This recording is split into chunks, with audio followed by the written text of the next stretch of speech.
Hello guys, welcome back. आज के video में हम BCA second same operating system के जो इम्पोर्टेंट टॉपिक्स हो सकते हैं उनके बारे में बात करने वाले हैं। और उससे पहले मैं ये जो कमेंट्स आई हुई हैं उनको सभी को थैंक्स बोलना चाहूँगी कि आप लोगों ने वापस फीडबैक दिया कि आपको जो है अच्छे जा रहे हैं आपके पेपर्स चैनल से पढ़ के। तो एक्चुअली क्योंकि आप लोगों बहुत से लोगों के खुद के नाम नहीं लिखे हुए हैं तो इसलिए मैं कमेंट्स में देख के बोल रही हूँ। Soldier Nitin, twins of cartoons, new motivation, कुटुंब महादेव मोटिवेशन, योगेश बंसल, माय महाकाल सरकार, है ना। आप सभी को थैंक यू गाइस, क्योंकि आप लोगों ने वापस फीडबैक भी दिया। एंड आई विश कि आपके जो अदर देन CS के जो सब्जेक्ट्स हैं उनके पेपर्स भी बहुत अच्छे जाएं। ठीक है, तो चलिए अब हम आगे चलते हैं और बात करते हैं ऑपरेटिंग सिस्टम की। और इसमें भी हम यूनिट वाइज देखेंगे। तो यदि इसमें अपन यूनिट 1 में देखें कि क्या क्या इम्पोर्टेंट हो सकता है, अगेन मैं एक बात कहूँगी कि ये इम्पॉर्टेंट हो सकते हैं, दैट मीन्स इनको स्किप नहीं करना, but that does not mean कि आप सिर्फ यही पढ़े और बाकी की चीज़ें छोड़ दें। ऐसा नहीं करेंगे आप। ठीक है, चलिए तो अब हम देख लेते हैं। तो आपकी जो पहली यूनिट है, सबसे मोस्ट इम्पॉर्टेंट क्वेश्चन जो जनरली पूछा जाता है कि what is operating system. Operating system होता क्या है, ठीक, इसके फंक्शंस क्या हैं, क्या क्या काम करता है, और इसके टाइप्स। ये बहुत बेसिक क्वेश्चन है, किसी के भी मन में ये क्वेश्चन आ सकता है ड्यूरिंग द पेपर सेटिंग। ठीक है, तो ये एक क्वेश्चन बन सकता है। आपको ऑपरेटिंग सिस्टम पता होने चाहिए, वो क्या क्या काम करता है ना। Disc management, memory location, process management, ये सब आपके पास नोट्स तो होंगे ही। तो आप ये फंक्शंस पढ़ना। उसके बाद जो टाइप्स हैं इसमें भी दिए हुए हैं आपके सिलेबस में। टाइप्स में आपके पास आ जाएगा batch processing system, multi programming, ये सब इनके डेफिनेशंस और एक एक एग्जाम्पल तो आपको पता होने ही चाहिए गाइस। ठीक है, और यदि हम इसमें ही बात करें तो आपको और क्या पता होना चाहिए।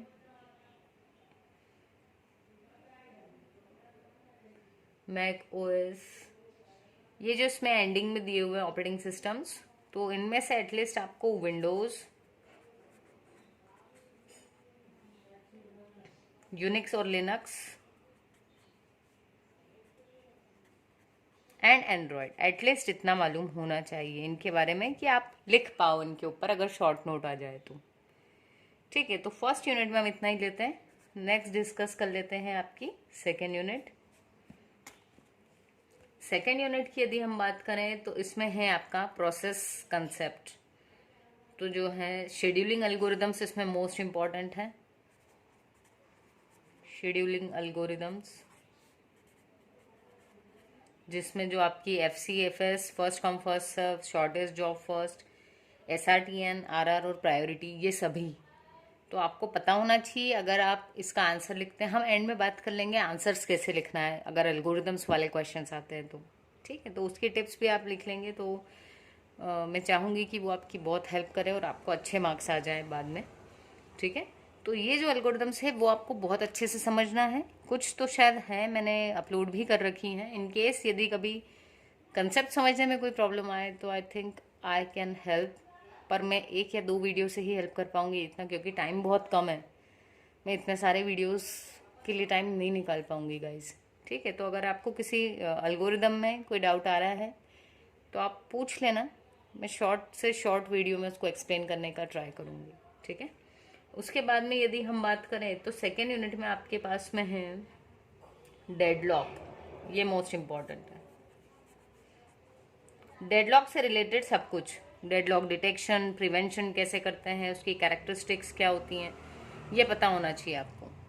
ठीक है, तो इसको तो हम बिल्कुल भी छोड़ नहीं सकते हैं। उसके अलावा जो एक आपका PCB है, प्रोसेस कंट्रोल ब्लॉक, ये आपको आना चाहिए। सो आई थिंक इतना तो आपको करना ही है। ठीक है, चलिए हम आ जाते हैं अपनी नेक्स्ट यूनिट पे, जो है आपकी यूनिट थर्ड। थर्ड यूनिट के बारे में यदि अब हम बात करें तो थर्ड यूनिट पूरी है आपकी मेमोरी मैनेजमेंट पे। इसमें आपको क्या क्या पता होना चाहिए। इसमें आपको मालूम होना चाहिए कि पेजिंग क्या होता है, सेगमेंटेशन, छोटे छोटे से टॉपिक हैं ये।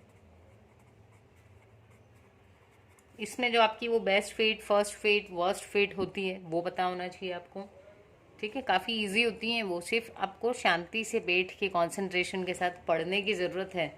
आई नो आप सब इतने स्ट्रांग हैं कि आपको एक बार अच्छे से पढ़ोगे ना, चीज़ें समझ में आ जाएं, बस रटना नहीं पड़ेंगी, याद हो जाएंगी। तो थर्ड यूनिट में और यदि हम बात करें तो इसमें है आपके पास में paging, segmentation, demand paging, sorry, demand paging,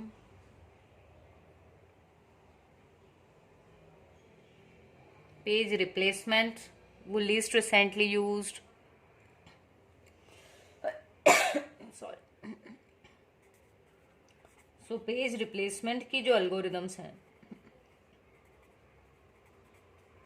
ये पता होनी चाहिए, ये पूछी जा सकती हैं। उसके अलावा यदि हम बात करें तो इसमें आपसे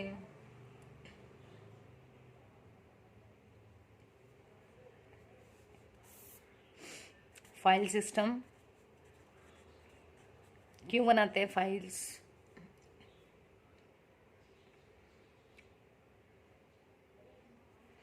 इस फाइल सिस्टम के टाइप्स, फाइल सिस्टम के टाइप्स,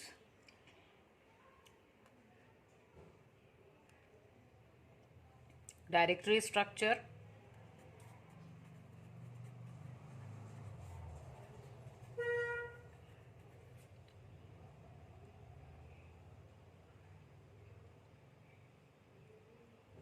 इतना कर लो आप।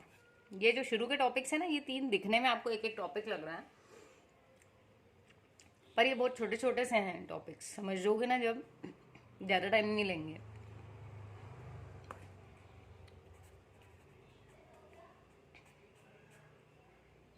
यूनिट 4 भैया, इसमें डिस्क शेड्यूलिंग एल्गोरिदम आएगी आएगी।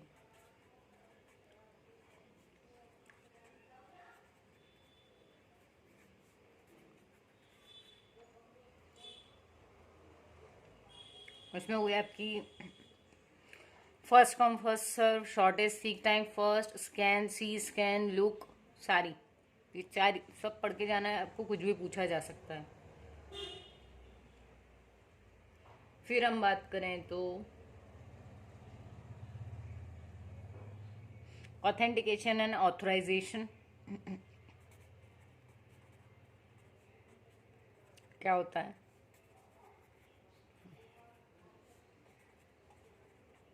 यदि अभी हम बात करें ऑथेंटिकेशन और ऑथराइजेशन की, तो देखो, ऑथेंटिकेशन मतलब अपने आइडेंटिटी प्रूफ करना, जैसे आप यूज़र आईडी पासवर्ड डाल देते हो तो पता चल जाता है कि भैया अगर आपके पास दोनों हैं, दैट मीन्स यूज़र आईडी भी है, पासवर्ड भी है, तो आप ही ऑथेंटिकेटेड पर्सन हो।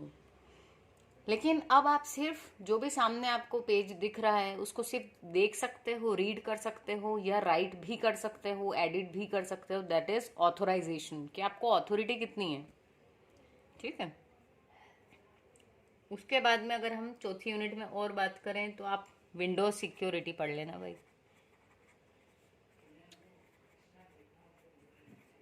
चलिए, तो ये तो हो गया आपके 4 यूनिट्स। अब आ जाते हैं हम अपनी यूनिट नंबर 5 पर।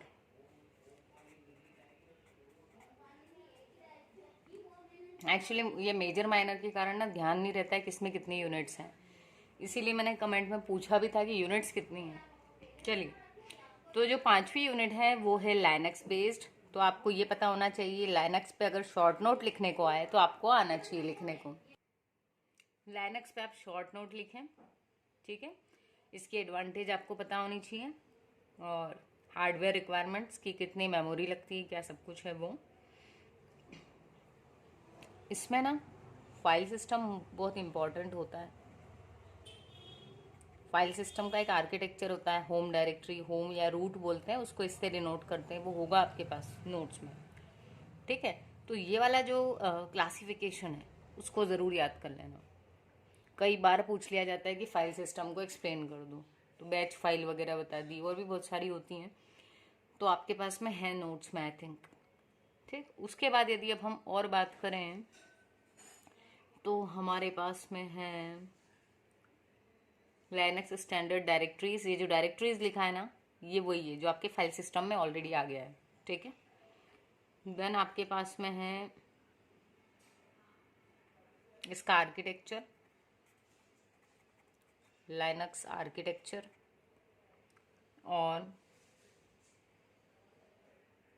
आपको यदि इसकी वो बताई हूँ, क्या बोलते हैं, कमांड्स बताई हूँ, तो एटलीस्ट 5 कमांड्स यदि बताई गई हैं आपको क्लास में, तो 5 कमांड्स आपको पता होना चाहिए कि वो क्या करती हैं और उनका सिंटैक्स क्या है। ठीक है, क्योंकि मुझे लगता है शेल प्रोग्रामिंग तो शायद नहीं आई होगी आप लोगों को। एंड लास्ट है हमारा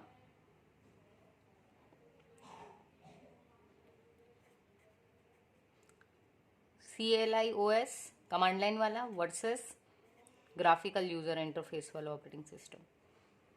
तो ये थे हमारे कुछ टॉपिक्स जो थे आपके 5वीं यूनिट तक। अब हमारी लास्ट यूनिट बची है यूनिट 6th यूनिट में आपसे पूछा गया है इंडियन कंट्रीब्यूशन के बारे में। ठीक है, तो आपको जो चीज़ पता होनी चाहिए, एक तो है ओपन सोर्स सॉफ्टवेयर क्या होता है। ओपन सोर्स क्या होता है? फ्रीली अवेलेबल होता है। इवन इसकी कोडिंग भी साथ में दे दी जाती है कि आप अगर उसमें कुछ चेंजेस करके देखना चाहते हैं तो देख सकते हैं। अदरवाइज जो सॉफ्टवेयर्स मिलते हैं उसकी कोडिंग कभी नहीं देते हैं कंपनीज। नेक्स्ट अगर हम बात करें तो एक आपको पता होना चाहिए बॉस ओएस। आपको पूछा जा सकता है कि आप शॉर्ट नोट लिख दो, तो सुंदर पिचाई को सभी जानते हैं, इनको भी पढ़ के जाएं। तो एटलीस्ट यदि आप इतना कर लेते हैं तो आई थिंक आपको एक रेस्पेक्टेबल मार्किंग आपके मार्कशीट में देखी जा सकेगी। पर आपको पढ़ना तो पड़ेगा, है ना, और रटना नहीं है। मैं हमेशा ही रटने के खिलाफ हूँ। चीज़ों को समझो, और जो टॉपिक्स आप छोड़ना भी चाह रहे हो उनको भी एटलीस्ट एक बार रीड ज़रूर करके जाओ, क्योंकि हम अभी सिर्फ बात कर रहे हैं कि ये IMP है, बट नॉट नेसेसरी कि यही आए। ठीक है, तो क्योंकि कुछ भी हो सकता है, लाइफ इज़ वेरी अनसर्टन, है ना। तो इसलिए आप क्या करेंगे, आप बाकी चीज़ों को एटलीस्ट एक बार रीड करके ज़रूर जाएंगे, उन चीज़ों को जिनको आप छोड़ने वाले थे। ठीक है, सो आई विश कि सब अच्छा हो आपका। अब हम टिप्स में अगर बात कर ले एल्गोरिदम्स को लिखना कैसे है, तो जैसे गैनेट चार्ट बनाना है आपको कि भैया कब कौन सी प्रोसेस आई। ठीक है, या फिर शॉर्टेज जॉब FCFS कुछ बता रहे हो आप, तो आप उसकी थ्योरी लिख दो, डेफिनेशन। ठीक है, उसके बाद उसका अगर आपको आपने या कुछ आया है आपको क्वेश्चन जिसमें arrival time, turn around time, ठीक है, वेटिंग टाइम, ये सब कुछ दिया हुआ है, तो आप ये सब कुछ अच्छे से लिखें, या खुद से भी एग्जाम्पल ले रहे हो तो इन सब चीज़ों को अच्छे से लिखो, और फिर जो आप फॉर्मूला लगा के निकाल रहे हो वो डिराइव कीजिए, क्योंकि ये चीज़ें बताएंगे कि आपने पढ़ा है पूरे सेमेस्टर इस सब्जेक्ट को, यू हैव द नॉलेज। ठीक है, एंड जहाँ टीचर को लग जाता है कि बच्चे के पास नॉलेज है, तो बस फिर आंसर जो है वो थोड़ा 1-2 नंबर ज़्यादा ही लेके जाएगा, और क्या, है ना। तो ओके गाइस, आई होप कि ये क्वेश्चंस भी आपको जो है एग्जाम में आए और सभी का पेपर खूब अच्छा जाए 2 तारीख वाला। ऑल द बेस्ट, मिलते हैं अपने नेक्स्ट वीडियो में। और हाँ, अगर सब्सक्राइब नहीं किया है चैनल तो ज़रूर सब्सक्राइब कर देना और दोस्तों से भी शेयर करना। ठीक है, ओके।